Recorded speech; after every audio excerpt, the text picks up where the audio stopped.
কয়েকজন দালাল আছে, এই দালালের নামটা আমি আজকে বললাম না। দালালের বাচ্চারা, কাল্লা কাল্লা দালালরা ভালো হয়ে যাস, কিন্তু বলছি পিঠের সামরাও থাকবে না দালাল। একবার আইবার কাছে যাস, একবার বিল্ডুমের কাছে যাস, একবার সালাদ্দির কাছে যাস, একবার মোহনের কাছে যাস, একবার যাস হলো অবির কাছে, একবার অন্যদিকে যাস, সব দিকে যায় মজা খাস। জুডের ব্যবসা করবেন, আবার এমপি হবেন, তাহলে তো আমাদের আত্মহত্যা করতে হইব। আমি আমার দলের চেয়ারম্যান বেগম খালেদা জিয়া এবং ভারপ্রাপ্ত চেয়ারম্যান তারেক রহমান এবং আমার মহাসচিব মির্জা ফখরুল ইসলাম আলমগীর স্যারকে দৃষ্টি আকর্ষণ করে বলছি, আমাদের লোকের মূল্যায়ন না করলে আমি চিরকুট লেখকে আত্মহত্যা করব। তারা ব্যবসা বন্টন করে নিয়ে নিছে আওয়ামী লীগ, বিএনপি, দালাল মিলা।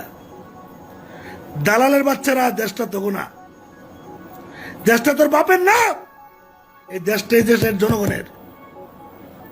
আমার বাবার জায়গা পড়ছে করে, আর তোমরা তলে তলে ব্যবসা নিয়ে গেছো, নিয়ে খাইয়া সাইফুল হইবা, তাহলে মুরাজ্জম হইবা, ওইয়া আবার মনে করে চেয়ারম্যান এমপি হইবা।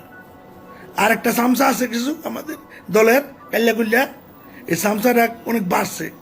এই সামসায় মনে করো এক প্লেট ভাত দিলে বিক্রি হয়ে থাকে। সামসা তোরা ঝুলে বেরাবো, আমি কই দিই, বলে দিলাম আমি। তো যাই হোক, আমি আর কথা বাড়াচ্ছি না। যারা এখন ব্যবসা বন্ধক করছেন, বন্ধকটা ছুড়াই দেবো ইনশাল্লাহ।